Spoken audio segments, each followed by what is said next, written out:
리고 있습니다. 与美国的需求减少了以后，所以对中国的出口，我觉得已经明显的下降了，下降速度在雪上加霜。 위기감을 느낀 중국 정부가 경기 부양에 나섰습니다. 6년 만에 처음으로 예금 금리를 내렸고 대출 이자와 지급 준비율도 내려 시중에 돈을 풀었습니다. 1조 8천억 달러에 달하는 외환 보유고를 바탕으로 수출보다 내수 개발에 치중할 거란 전망도 나왔습니다. 이 자금들을 활용을 해서 중국의 내수시장 활성화나 혹은 부동산 활성화를 다시 시작한다면은 8 내지 9% 성장을 유지하는 데는 문제가 없을 걸로 지금 저희들이 보고 있습니다. 중국 정부는 또 외환 보유고를 활용해 위기를 기회로 만드는 방안도 강구 중입니다. 미국의 구제금융 7천억 달러 중 중국이 2천억 달러를 제공하는 것과 국제금융시장에서 위상을 높이기 위해 세계적 금융기관을 인수하는 방안 등을 신중히 검토하고 있습니다.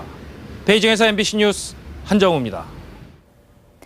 뉴스데스크가 마련한 긴급 경제진단 그 두 번째 시간입니다. 오늘은 김종인 전 청와대 경제수석의 분석을 들어봤습니다. 박성준 기자입니다.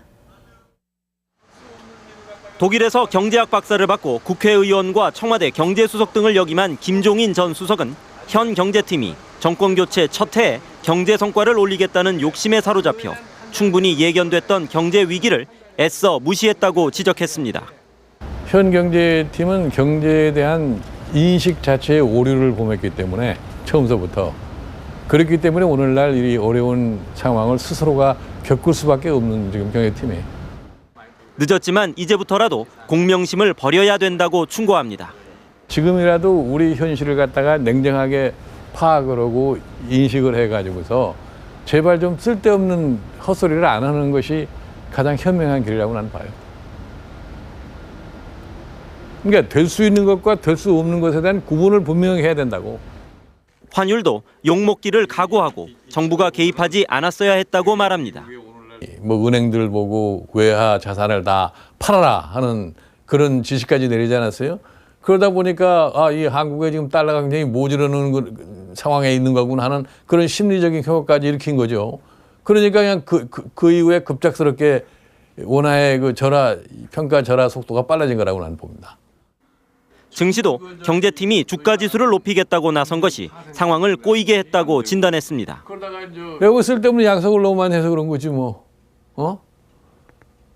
처음에 뭐 금년 말쯤 되면은 뭐 증시가 뭐 3천 가까이 갈 거라고 보는 그런 희망도 불어넣고 했기 때문에 정부에 대한 신뢰가 좀 떨어지지 않나 하는 그런 쓸데없는 생각을 하기 때문에 자꾸 증시를 방어하려고 하는 그런 노력을 갖다 하는 거라고 나는 봐요.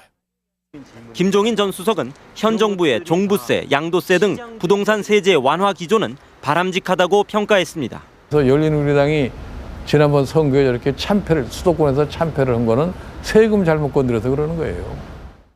김 전 수석은 지난 정부 때 있었던 비시장적 경제 운영이 오늘날 골마 터지는 측면도 있다면서 결국 시장 원리에 충실한 게 해법이라고 했습니다. MBC 뉴스 박성준입니다. 청와대는 이명박 대통령이 일주일에 한 번 아침 출근 시간대에 10분 정도의 라디오 연설을 정기적으로 방송하는 계획을 추진하고 있다고 밝혔습니다. 라디오 연설은 매주 국민들이 궁금해하는 정책적인 주제를 딱딱한 형식이 아니라 정담을 나누듯이 이야기하는 방식으로 이뤄지며 첫 연설은 다음 주 월요일 금융위기를 주제로 방송될 예정입니다. 서울 반포대교의 초대형 분수가 오늘 첫 선을 보였는데요. 꽤 볼만합니다. 현장 취재기자 연결합니다. 성지영 기자 전해주시죠. 네, 이곳 반포대교 낙하분수에서는 화려한 조명에 맞춰 아름다운 음악이 화려한 볼거리를 자아내고 있습니다. 분수의 낙하에 맞춰 아름다운 조명과 음악까지 어우러져 가을밤을 화려하게 장식하고 있습니다.